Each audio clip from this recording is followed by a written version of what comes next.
Welcome to the Teens Behind the Scenes webinar series. My name is Lindsey R. Barr, and I'm one of the dramaturgs for the Teens Behind the Scenes. We're doing it again. We're doing it again. I can't wait for Jared to watch that. Okay. Welcome to the Teens Behind the Scenes webinar series. My name is Lindsey R. Barr, and I'm one of the dramaturgs for the program at the National Theatre. Teens Behind the Scenes is a program of the National Theatre Foundation dedicated to providing teens in the Washington, D.C. area with access to Broadway touring productions and professional insight into performing arts careers. In this series, we interview emerging and leading theater professionals to learn more about what they do, how they do it, and how they got to where they are now. Joining me today is Heather C. Jackson. Heather C. Jackson, she, her, has been a theater artist, editor, and communication specialist for over 20 years. She currently acts as the publicist for Shakespeare Theatre Company in Washington, D.C., in addition to supporting the communication efforts of the larger marketing and communications team for the theater. Her past roles include public relations and communications manager at Baltimore Center Stage, web editor and writer for Grounded Reason, a TV cord cutting and review site, associate editor for Home and Design magazine, and as a freelance editor for a variety of published works, including books, academic articles, and scripts. Heather is also a professional costume designer, having worked regionally in Baltimore, DC, New York, Chicago, and more, in both theater and opera. She's a member of USA 829 and has an MFA in design from the University of Maryland at College Park, where she also worked as a support faculty member, and holds a BA in theater and English from St. Mary's College of Maryland. She's an adjunct faculty member at Prince George's Community College, teaching costume design. Welcome, Heather. Thank you so much for being here. Thank you, Lindsey. Thanks. I'd love it if you could just talk a little bit about your career. We heard your bio, so we know all of the really excellent things that you've done, both in design and in marketing. But I'm just wondering if you could tell us a little bit more about how you ended up where you are today. How did you find yourself as the public relations person and the publicist at Shakespeare Theatre Company? Well, it was definitely a journey. As you said, I've done many different things.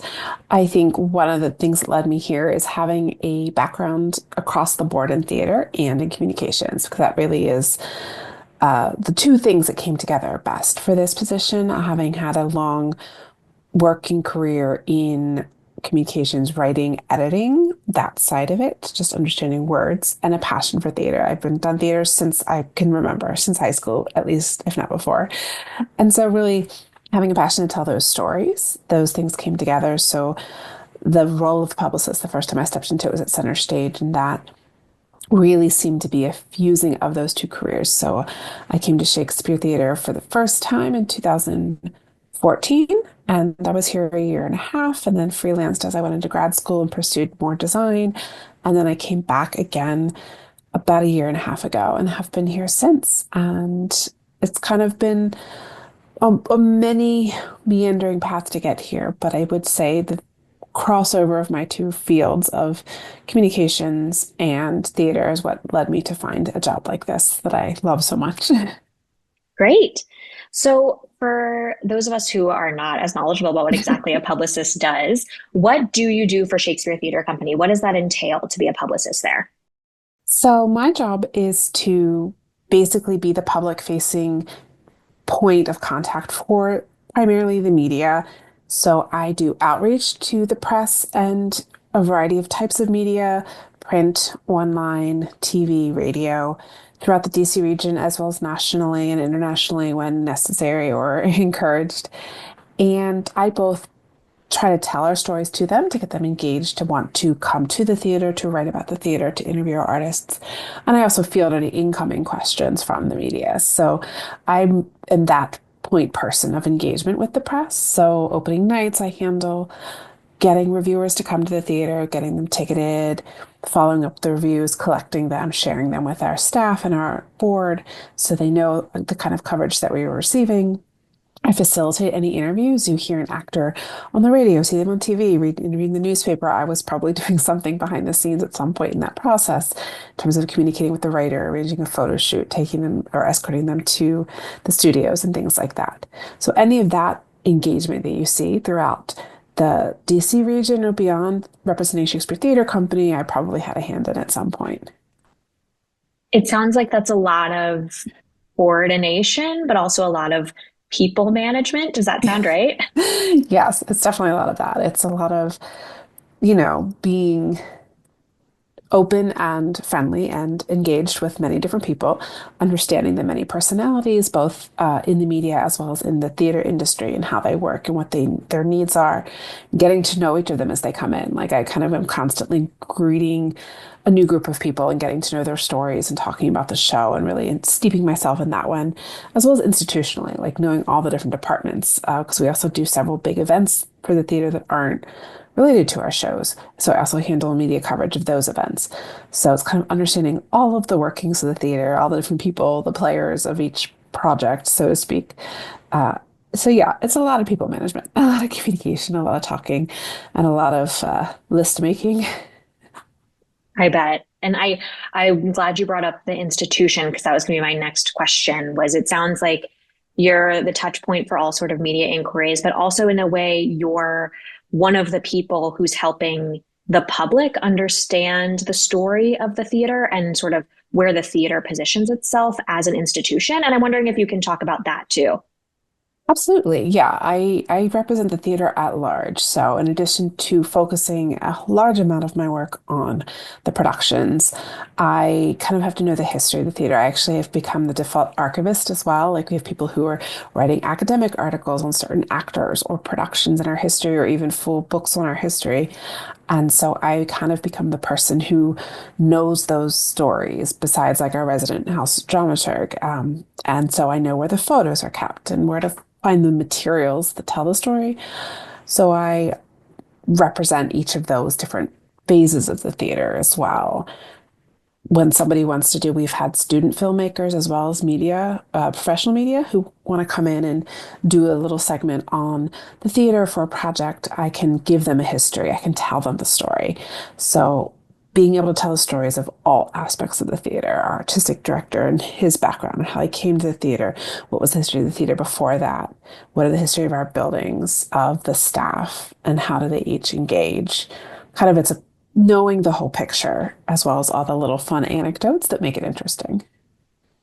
Yeah, and I know I've seen coverage of your work, like on your own Instagram and things like that, where if there's a show or an actor somewhere, like sometimes you will travel with the actor or people when they're doing photo shoots to field and manage that media Mhm. process. And so I'm just wondering if you have like a favorite experience from being a publicist of like, what was there a moment where you were like, oh, this is so cool that I get to be a part of telling this story? Oh, that's a great one.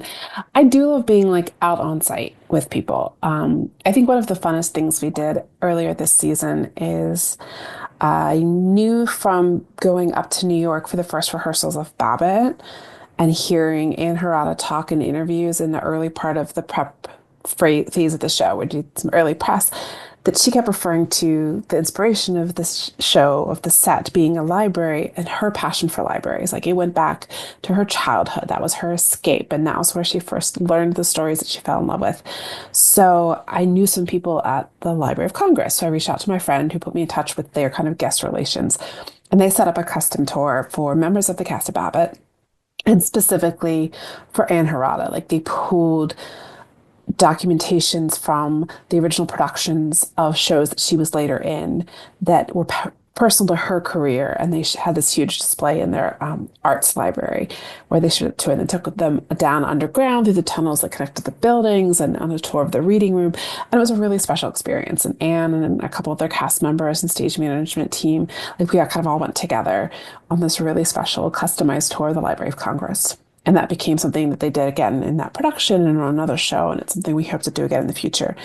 So, kind of establishing different types of relationships was really fun, like figuring out something that was personal to a cast member, connecting it to something in DC. And so it wasn't really press per se, but it was an experience for them and something that we, documented as well and put on our social media. And it became a whole experience and relationship about the theater and about our community with the Library of Congress being close by and things like that. So it was a really, really fun experience to do that. That's really cool. That's really cool because it's also like enriching in an important way the understanding of the world like for the cast and the crew. And that might not be something that falls under like title of publicist, but feels actually really consequential to the production itself. And then you get to talk about all of that like in your own publicity work, which seems really important.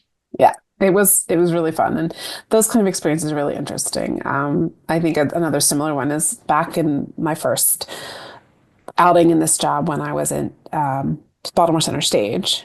And I had taken, we had a two-person show, and I took the two of them out to a TV interview. And afterwards, we went to like a really iconic local diner and had pie and like just our sitting. And that actually was Judy Kay, who later came and was in the same show as in Babbitt with Ann Harada. So like the two kind of tied together. I remember when I found out Judy Kay was coming. I was like, oh, I took her to Baltimore's like Hun Diner for pie.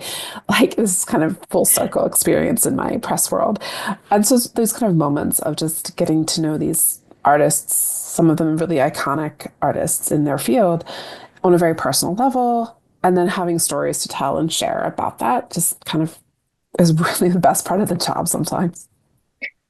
I I love that you're talking about all of these pieces that fall into place and that really hearten the work because I'm wondering if you can also tell us like if someone were interested in doing that line of work after hearing you talk about it, like what are some skills you think makes you such a strong publicist? I think technically the fact that I've worked both in media, I understand like their deadlines, their needs, the hooks, the interest, how they tell a story from that perspective is helpful. I started doing student journalism in high school, in college, reviewing shows, writing behind the scenes pieces on anything I can get my hands on. And then I worked in publishing for several years before kind of switching to the other side. And then also having a passion for theater and having worked in it. So I know how the different departments work.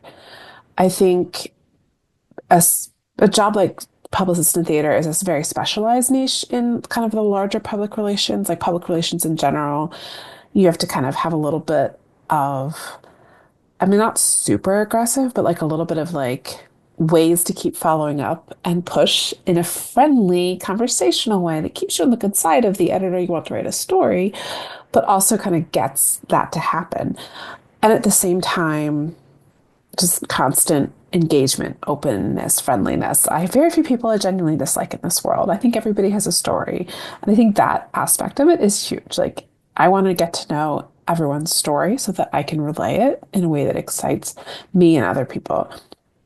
And so knowing, being in a niche like a theater publicist specifically, I've worked on both sides or many sides of the theater. I've been a stage manager, a designer, once upon a time an actor. I've worked in marketing, social media, communications. So I understand there's a lot of structures in place. Each department is very specialized, and there's different rules and regulations for when actors are available outside of rehearsal, what they're, especially in a regional theater, it's under union contracts. You have to deal with what is their day off, how much notice before they can be photographed or filmed, who to communicate through. The stage manager gets CC'd on everything. Having a good relationship with the stage manager is so important. So the fact that I know how all these different departments work is very key. But I have a lot of respect for their schedule because I haven't always just worked in just marketing. I've worked on the creative, artistic side. So I understand the stress of their jobs and their schedules. And I give it as much respect as I can in terms of making requests and scheduling of their time because I know what the rehearsal period is like, what the technical period is like. So kind of balancing the needs of both sides, the press needs in terms of what their deadlines are and when will it help us to get a piece in the paper or on the radio in order to promote ticket sales and awareness versus the crunch of the rehearsal room where they don't really have time to do said interviews is a balancing act. So having a lot of knowledge in both sides is really, I think, important. Yeah, and I'm wondering, I meant to ask this earlier, but I'm glad you're Yeah. bringing it back up of like, you said that you've been doing theater for such a long time, and I think that's common with some folks who find themselves working in theater later in their careers. Is like it's just something that they started doing in high school or even earlier. And so I'm Mhm. just curious if you can, speaking of all of your extensive experience, like what was the first thing you worked on? Like what is the first play or musical that you were involved with? Can you remember? First, probably not. I know there were like pageants and Christmas shows in elementary school. My first like self-motivated thing, which ties back to why I'm working at STC specifically, is in, I want to say like sixth or seventh grade.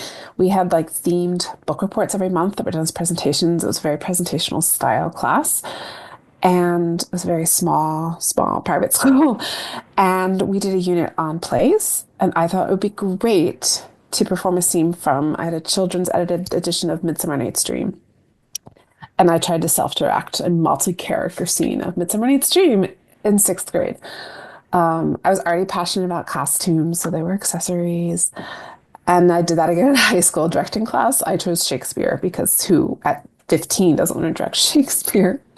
So it kind of goes all the way back. And then high school musicals, Annie Get Your Gun, Anything Goes. I was in Flowers for Algernon in our school play. So like it goes back. I mean, all the way. I think I probably was taken to a touring production of Peter Pan in the early 80s when I was like 6 with my mom and uncle. And I remember probably in the Lyric Theater in Baltimore watching Peter Pan fly. Like it's deep seated. Yeah, and I feel like that's a lot of people who end up working in theater have that thing where it's like, what was the first thing I did? But you're speaking to um, a real vision for how to bring theater to life, it sounds like, even in those like early days where it's like you trying to be four characters in your class with your accessories, which I think links back really nicely to what you're talking about with public relations and marketing, right? Which is like, how do you think about this story and tell this story and make this story feel really relevant to the people who are watching it? Am I making a leap? It sounds like you're sort of saying that. No, it's not a leap at all. In fact, as we talked a little bit, I am also a costume designer, and I often feel that the skill set and interest level of these two fields, the designer and the publicist, are actually really similar because both originate from a passion for telling a story. Like that's so much of the building of the world of a designer. And in the individual jobs, they are both the one in their department that is the most linked to the artists often. Like you line up a group of designers in a room, and the costume designer is the one who's going to spend one-on-one time with every single actor in the fitting Mm. process, helping them develop their characters. And it's a very intimate process. Similar in PR, which is kind of often in a regional theater falls under the administration side of the building, like marketing, communications, development, education, kind of fall in that wing while you have your dramaturgy, your designers, your production teams fall under artistic a little bit more. There's kind of these wings often. But in the marketing department, the publicist is going to spend the most time getting to know the actors and the company because I need to tell their stories. So the first thing I do is I send out a little profile form and I get their background information. I read all their bios, whether or not I'm part of the team editing them. I try to get to know them before they come. And then when they're there, I introduce myself at first rehearsal. I try to stop by the rehearsal room a couple times. I make sure at opening night I go around and congratulate them all on getting to that point at opening night. So there's definitely a bridge between my job and the artists and their stories on either side of that, which I think is really important to being successful and enjoying my job. I'm glad that you started talking about being a designer because I wanted to make sure that we touched on that because I think that in a lot of I think it's more common than perhaps people realize that people who work in theater administration have experiences and have complete artistic practices aside from their administrative job. And I'm not saying that that's the case for everybody, but it often is, right? You're talking about being a publicist and also a costume designer. And I'm wondering if you can walk me through when did you realize for the first time that both of those jobs were an option? And so I guess my question is, when did you realize that you could be a publicist in theater? And when did you realize you could be a costume designer in theater, right? Like when did those jobs become clear for you as opportunities you could take advantage of? That's a really interesting question because I think there were several points where I kind of made real realizations. I mean, I grew up in a family that loved theater and music and the arts. My mom was a crafter and a sewer. So costumes were always something I was passionate about. I was drawing costumes when I was very young. I was doing them for shows in high school. I was in the costume shop in college. But I also studied English and theater because I kind of always had I need a real job, stable job. So theater, that's kind of a mentality we often get kind of stuck in. And so when I finished undergrad the first time, I looked at graduate programs and then I didn't feel prepared in design. Went into publishing, had an English degree. I liked that job for a long time. It was Interior Design magazine, so it was very interesting. And again, it a lot of history of old architecture and things like that. But I think I was only a year out of school and I was doing costume design on the side. And even then, I kind of kept looking at graduate schools and I wasn't convinced that I could do it yet. Like I knew it was a job, but I wasn't yet there. And then I was ready to move on from my marketing or my publishing job. And I had tried numerous times to get into center stage in a variety of capacities. And then the job of the communications manager, which was a split between the publicist for the theater and kind of the in-house editor who managed the publications, written, supervised the use of the institutional language, things like that. Which is, those are often kind of a connected or bridged jobs. In a large theater, they are really two jobs, but they are often merged into one, which they were at that time. And I knew that was the job. Like I was a little nervous about the publicity side at first because I had never thought that that would be a job that I would do. But the communication side, I had. Like I'd worked in publishing for 8 years at that point. I'd been an editor, a writer. I knew how to research, and I knew center stage. I'd been going there since I was in high school as a student journalist.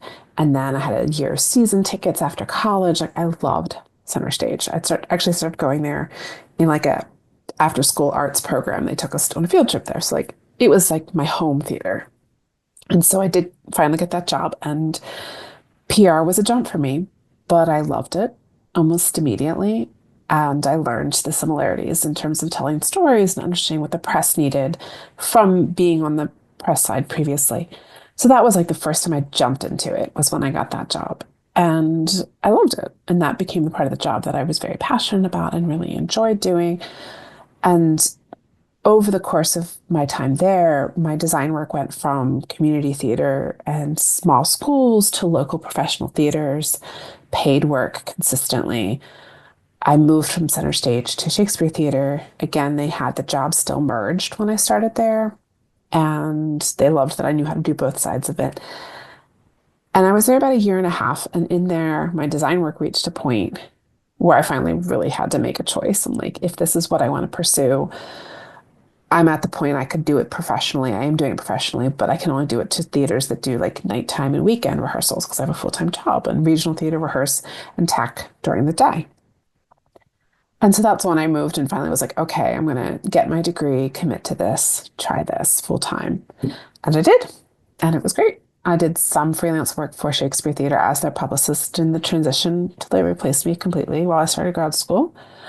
And I did grad school, and then I was teaching there part-time while designing pretty much full-time, joined the union, and so forth up through COVID, which changes a lot. And that was a point where I, lost theater work and started writing full-time for a website and co-caring for my godson.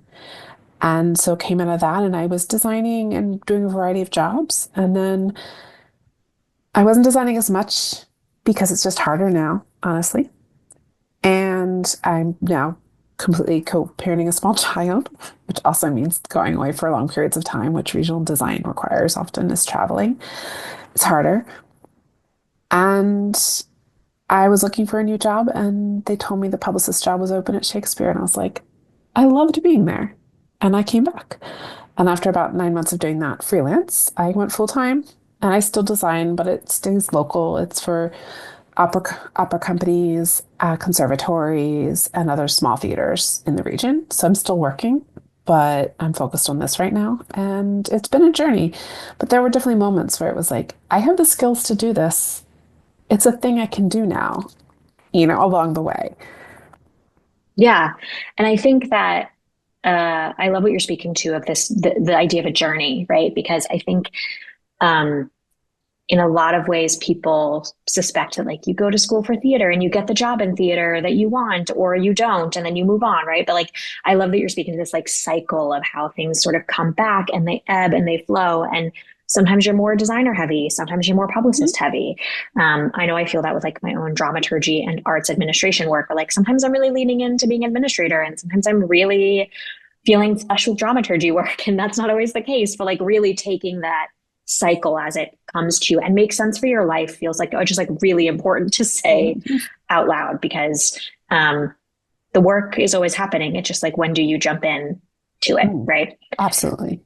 And so I'm also wondering if, so you work for Shakespeare Theatre Company, which is and correct me if I'm misrepresenting anything, but to my understanding and all the shows I've seen, it's a theater that really focuses on presenting Shakespeare, of course, but then also helping reimagine classics that might Mhm. not necessarily be Shakespearean works.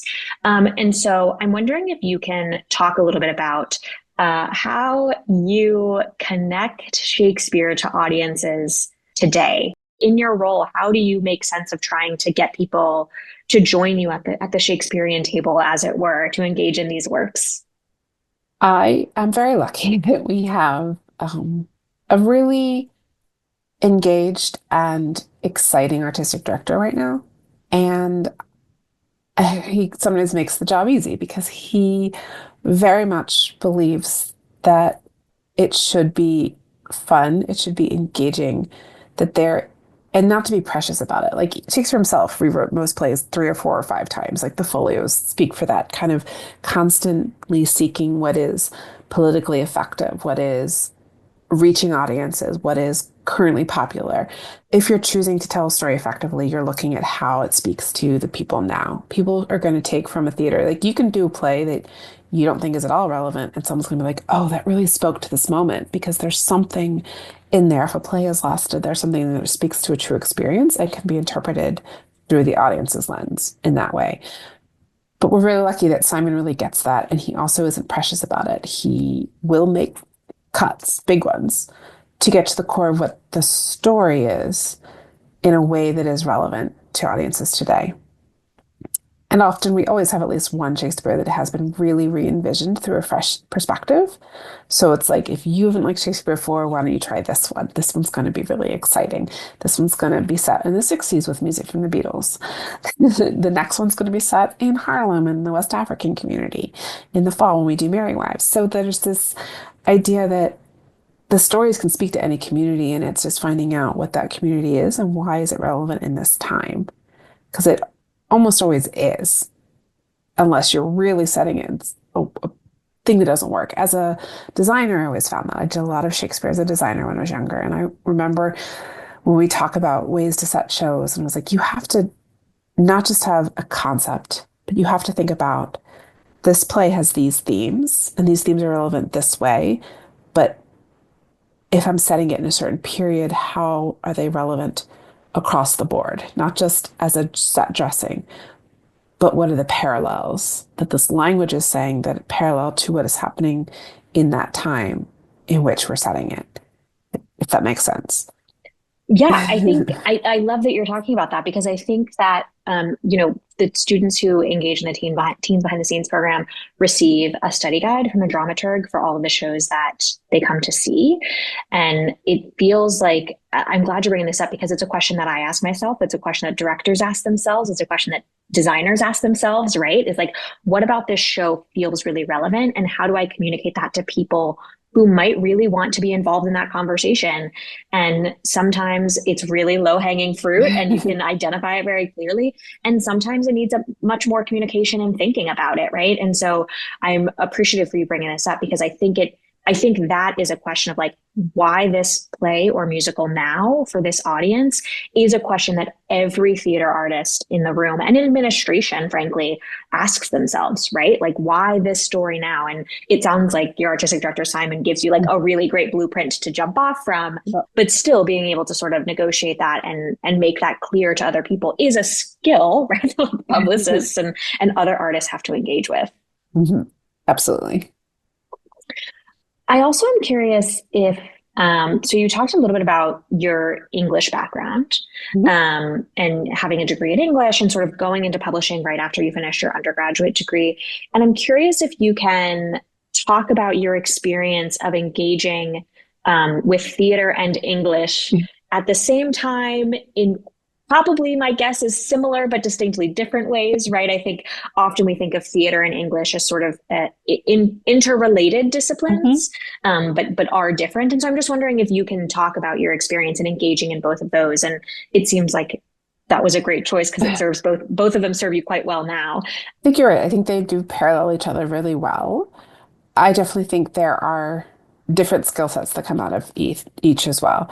So in high school, college level, heavily focused on English for a large portion of the time. So it's definitely more kind of bigger picture novels and written structure. But there was always this gap that in the English studies, there are communication classes, there's journalism, there's this kind of in between world. And actually, one of my favorite classes that kind of bridged my English degree then and my work now is a course in cultural journalism, Mm. which is going for our students is going into a community and doing long form journalism in terms of talking to people one on one, long recorded interviews, and kind of pulling out from that like richer stories that are true to the personal experience.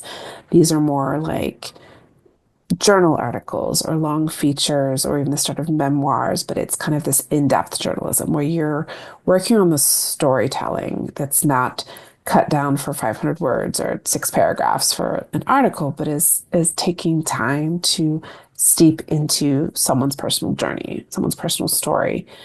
And so we were all sent out to members of the community deep in St. Mary's County and kind of put together a book of kind of memoir stories about the life experiences of people who'd been there for generations. So that was really cool because it was an English class. It was focused on writing, but it's also focused on storytelling of true stories and the human experience. So that really kind of overlapped into what would later become the work that I do. And then working kind of in the English degree world in writing and communications, a lot of it was very different for a while, but I always lived in kind of the journalism, interview people, storytelling place. I did a lot of work. Like I said, I worked in the magazine. So I was interviewing interior designers and furniture designers and visiting antique shops and like was very design oriented and people oriented. So like I kind of lived in the now a lot. I mean, I love a book, I love a classic novel, but I always was making the pop culture parallels, the personal parallels, the contemporary, like how does it relevant now? And that's always the work that I loved best in English, like was taking an 18th century novel and comparing it to a similar pop culture story that was now in like the coming of age story was one of our assignments. And so I love that 18th century novel, but I compared it to Buffy the Vampire Slayer because like that's where I live. And so that's kind of finding that middle ground between the two was always what worked for me. There was always a connection between the two. When I was doing journalism, I was reviewing theater. When I was reading books, I was comparing them to TV shows and getting to know the personal stories behind real people in journalism, writing, and editing over the years. So I would say that's probably, for me, it was always very closely knit. Honestly, when I had to do, since I was doubling in college, I had to do 2 senior seminar projects. My overarching project for the school, which was focused on my English degree, but then I had a capstone class in theater. And both of them I did play-oriented work. I did historical research. One was doing presentation research and production concept for a play, and one was taking a novel and turning it into a play. And they both were Mm. based in actually Holocaust dramas. So I was like really kind of steeped in history, true stories, and how do we present that on stage for a modern audience. Thank you for that. My mind is like sort of wrapping around It's a like how do lot. you negotiate those things? Yeah, I mean, I think I was not an English major. I was an English minor, but I remember like arriving to my English classes when I was an undergrad and being like, "Oh, how we're talking about I mean, I remember taking like a Shakespearean comedy class in the English department and being like, "Oh, how we're talking about Shakespeare in this framework is actually really different than how we're talking about it in my Mhm. theater classes," right? But there's an interesting link about um uh, the relationship between those two things and the similarities and the differences that was like incredibly illuminating. Mhm. So that's where I was a little selfishly coming from I why was a asking me that little question. spoiled because even though my Shakespeare class kind of fell under the English umbrella, it was taught by the head of the theater faculty. So Uh, there was a much tighter integration, I guess, in our program. So I was a little spoiled that I didn't have to completely define and separate them as much as some people may. Like they are a very different approach in terms of talking about storytelling structure and language use because it is presented to two different audiences. Like, yeah, the way you look at a book and the way someone's going to absorb it, reading it internally versus the way a play needs to be structured to present externally is very different. Totally, totally. Yeah. And I think it's interesting, because I think that's probably, that's to your point, like every institution and how they interact with things is totally different. And probably like, I know St. Mary's College of Maryland very well, having grown up at St. Mary's, Maryland. So, I know it's quite small, right? As opposed to the institution I went to, which is quite large. So it makes total sense. And I'm wondering if, speaking a little bit, I'm going to pick up on the thread of you saying like how we think about presenting something externally versus how we talk about it internally require different skill sets and require an acknowledgement of like who our audience is. Mhm. I'm wondering if you can walk us through, um, when you are given a project at Shakespeare Theatre Company, like we know that this is the play we're going to do next. Heather, here's the work that's in front of us. How do you start that process from the publicist perspective? What are the questions you ask yourself? How do you begin that project? So usually we're first starting with announcements and press releases. So I, of course, need to know like there's usually some language that's been generated about the presentation or the themes that the theater is going to emphasize. So that's like the first question is like, what's our key focus? Like, what are the themes? And then a, the biggest next step for me is who are the key artists involved? Because if it's a new work, there's a playwright to consider or talk to who's developing it and why are they developing it? It's an adaptation. What are they pulling from it? The director, like if it's Simon, we kind of know his energy. He comes in early. He comes in with a ball of energy and he tells us all the ideas he has and what he's doing with it. There's almost always a thread of humor in his work. He believes in the joy of the art. But then we might come in with another play. Like right now, we're working on a world premiere adaptation of Frankenstein, written and directed by a woman playwright and director, and she's bringing a very feminist approach, looking at Mary Shelley's background and the themes of parenthood and responsibility and fertility and things like that. It's very complex and interesting. So that's always a big step. It's like, what is the lens that we're bringing to this show? Who are the artists who are doing it? Getting to know them. As soon as it's cast, I want to know what the actors are because if it's, a big name, we have a whole different perspective. Like we're like, here is the face on the show, and that will sometimes sell it itself. But why are they doing it? Why are they coming to DC? Why does Matthew Broderick come to DC to do a Sinclair Lewis play from 100, from story from 100 years ago? There is a why. So it's first the who, and then the why. Like, why is this interesting? Why is it interesting to me? And will that be interesting to somebody else? Or do I need to dig a little deeper for more angles? Like, and then it's how many facets I can pull from that because we're looking at what are we going to put out to Washington Post, City Paper, kind of upfront. But then when we did like Leopoldstadt, we worked a lot with like the Jewish Times. Like there's also the communities that this play is going to mean more to. So kind of knowing all of those little facets, like that's kind of the pulling apart of the story for me. Figuring out, okay, there's a feminist lens here, there's a queer identity here, like who and what can we talk to in what capacity? And then you might have a great person who's doing the role who's really great, but has no ability to speak publicly at all. They need a script on the stage, they're brilliant, but you only want them in print. You don't want them on the radio because it'll take them 15 minutes to finish a sentence because they're very quiet and thoughtful and pensive. So like there's always this next stage of getting to know the artists because that's going to change your approach pretty drastically. I have some actors who are fantastic and brilliant and big names, but they will not go on the radio because it's just not going to work. And other people are going to be fantastic on the radio. So there's this like practical level of getting to know the people involved after you know the big picture, the why, the who. It's the okay, but what's actually going to work? What's actually going to fly? Yeah, I've never thought about that before. And so I appreciate you talking about that. And I just for my own curiosity, like how do you, is it sort of trial and error that you learn like where people are most comfortable talking about the work? Or is there a process you go through to help understand like who will fit in what outlets best? Yeah, there's a few different. If it's a show that has any sort of co-production element, which usually a couple every season do, if they start somewhere else first, or if it's something that we're bringing in kind of completely together, I often will reach out to the other team and be like, oh, like how much press does this person do? Like what was the best fit for them? If they're a relatively big name, they might have a publicist or agent of their own who's going to tell us how many interviews they'll do, what format they prefer.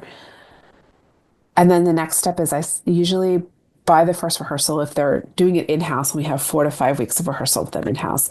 The first day I introduce myself and then I send out a form that basically asks them, do you identify with any of these niche communities in our city? Do you identify with a specific race, culture, or otherwise somewhere that you would want to speak to, that you feel passionately about? And then it's, are you willing to do this? Are you willing to do an Instagram takeover so I can forward you to my cohorts in marketing and communications? Or if they don't return the form at all, they might not be interested in doing press, or they might just be really overwhelmed by being in a new place. And I give them a little time and I follow up with them. Sometimes it's just research. If they've done enough press that I can like research what types of profiles they've done. And then I'd be like, okay, this person speaks really passionately about this.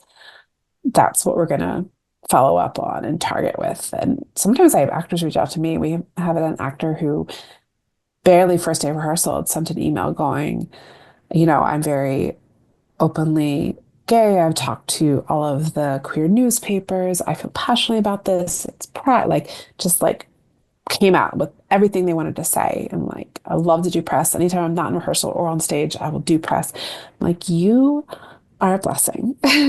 So it really can vary, but there's definitely a process of kind of getting a feeling for people before they arrive, sounding out people who worked with them before, if there's some sort of history I can track down, and then just reaching out to them and be like, tell me what you're passionate about. Let me do my best job talking about you. And usually they're pretty forthcoming. Yeah, it feels like actors in particular would have a awareness of their comfort, right, in terms of performance and Yeah. like talking to people, you would think. But I really like that you're bringing it back to all of the, because what you talked about at the beginning of this conversation of like, what do? You just picked up like every single thread that you talked about, right? It's like managing people, it's organizing, it's understanding, it's research. It's like such a multifaceted job. And so as we sort of near the end of our chat here, I'm wondering like if someone came up to you, if a young Mhm. burgeoning theater artist came up to you and said that they were interested in publicist work, public relations, or marketing broadly, Mhm. um, what would you tell them? What would you tell them to pursue? What are things that you think they should focus on? What advice would you have for them? I would start with being as well-rounded as possible, especially in communication-oriented things like do speech and debate if that's a thing. Like get comfortable with public speaking, get experience in writing, like understand the power of writing. You don't have to be the world's best writer, but you need to understand well-written grammar. Like if you don't have a big team behind you, you're writing your own press releases, so you need to be able to craft a story, do it well. And I would say one of the big things that was useful for me now in my job is that I have experience on the press side interviewing people. Like that's huge. Like recording, taking good notes, following up, double checking that your quotes are accurate, being comfortable in that process and letting people tell their stories to you. That really helps. And then if you want to be focused in something like being a theater publicist, understanding the theater structure, like first time like working in regional theater, get to know how the departments are broken up, who does what. Like I try to know what every department does. So when I have a question or I have an interesting pitch for a story, I know to go to the production director to get a hold of the scene shop to talk about how the set is built, to talk to development about our big fundraising events or our gala, and who in that department handles reaching out to interesting sponsors. Who who are they inviting to be the guest speaker and who's talking to who so I can get into the conversation. Knowing how to get a hold of the artistic director, the managing director, when we get institutional queries about budgets and stuff like that, going to the managing director and going through the head of the marketing department, who's got a, who's in touch with everybody as well. So knowing the structure of how organizations work is a big piece of it. Being comfortable speaking to many different people, many different personalities. Having a strong writing background can't hurt. And the interviewing, like I use that sometimes when actors or members of our staff are going to be interviewed and the writer might prefer to send written questions. It's often easier for like our artistic director to jump on Zoom with me and have me interview him and then transcribe it for him. So having Mm, that history in my skill set is great because I know how to transcribe an interview and edit it for clarity and send it back for approval pretty quickly. It's like the quick turnaround, and it's more effective for my job that I can do that for him than he has to sit down and write it himself, given his schedule, if he's in rehearsal or he's traveling. So there's many, I would say, as many different skills that kind of touch on writing, communications, and people management are all really helpful. yeah, that's really great, and I love what you're talking about because I am a big believer that even experiences that don't feel like they directly relate to theater can be pulled on to be used in theater. Mhm. And so thinking about all of your interview experience and like how that helps you transcribe and tell a story and think through the interview process from many different angles feels really relevant and Yeah, helpful. definitely is. So, are there any last thoughts you want to share, Heather, as we wrap up here? Anything that you feel like we really need to talk about when it comes to being a theater publicist that we didn't touch on? I would say, I guess we didn't talk so much about the direct relationship with press. Like I do a lot of the Uh-huh. outgoing, and that's a very interesting process and project. Because Yes, please. it's just as much of people managing because everybody's different. Everyone has different needs. And so knowing who to say what for, to, who will respond to you quickly if you've got a story to tell, and every writer, editor, form of outlet is going to want more or less engagement at a different point. And Mm, so when I'm pitching, it's understanding like, okay, 3 months out to get it in a print magazine, 3 weeks out to get it in a newspaper, you know, NPR is going to want you to have audio recording. Like knowing kind of mm. every format and they're very different. And it's a lot of getting to know and establishing relationships and maintaining relationships. We get people who are invited to opening night, and a big chunk of them are on the press list, but aren't necessarily active press. But then one will turn around and be launching a new podcast. And oh, by the way, he manages a large fund that gives big grants to development all of a sudden. Like, so these are people who got connected to us for a reason. So knowing their history with the theater, knowing that one arts writer doesn't get along with another arts writer and don't sit them side by side, or this person has a leg injury and sits on the right hand aisle, like, or likes to be towards the back, even though normally we'd sit them kind of in the middle because of their cachet in the community, but they don't like that as an individual. Like there's a lot of little people things that apply to the press in a whole different way than your artists. Yeah, and no, thank you for bringing that up so explicitly because when I was thinking relationship management, I was like, of course, relationship management with the media, but I love that you're talking about it so clearly and knowing sort of that audience in and of itself, right? Like, what are the publications that feel really important to engage in this conversation? And what are the publications that, like, I need lead time on? Or what are the outlets that feel like, here's, I can deliver X to them? And, or people who might be like, I don't know what I want, but you tell me, right? Like, it sounds like it's such an interesting puzzle to put together that's unique to every single show based on what the theater wants to be talking about, right? Absolutely. Ooh, that's, it feels like an exciting challenge, though. It is. It is. It's an exciting challenge. But I do feel very lucky. Shakespeare is really in a great place artistically, and it's an exciting time. So I am really enjoying the stories I'm telling. It's not always hard to get them out there. It's just a matter of finding the right audience for them. Mm. Oh, that is so well said. Like sometimes the art can just be the art, and our work can be how to communicate about it, which feels really important. Well, Heather, Thank you so much for joining us. And I'm really thrilled that the students get to learn from someone who has such a breadth of experience here, but Thank also you. someone who has engaged in theater so deeply in a lot of different ways, right? That feels like an important thread to pull out from our conversation. So I want to thank you so much for being here. It's been a Thank delight to talk to you. you. You And too. I'm excited for our Teens Behind the Scenes students to get to experience your work. And if folks want to read some of what you've written or things like that, how could they find you? Can they just look up your information at Shakespeare? Yeah. At Heather C. Jackson will bring up my design work and probably some of my older articles. And then the work I do for Shakespeare, you see Shakespeare in the newspaper. I did something there. So that's probably the best way. But yeah, find me in line. The C is important. Heather and Jackson are kind of popular names. But that will usually find me. It also often find some of my older writing work. For Grounded Reason, I worked for a couple of years writing about television and streaming services. It'll find some of my really old design articles, maybe. If you look at old playbills for Shakespeare Theatre or Center Stage, I did a lot of article writing in those over the years. I still help contribute to those on behalf of our marketing staff as well. So it's out there. They want It's to out find there. it. They can find under Heather C. Jackson. Great. Yes, Well, thank you so much for a wonderful conversation, and we will chat soon, Heather. absolutely. Thank you so much, Lindsay.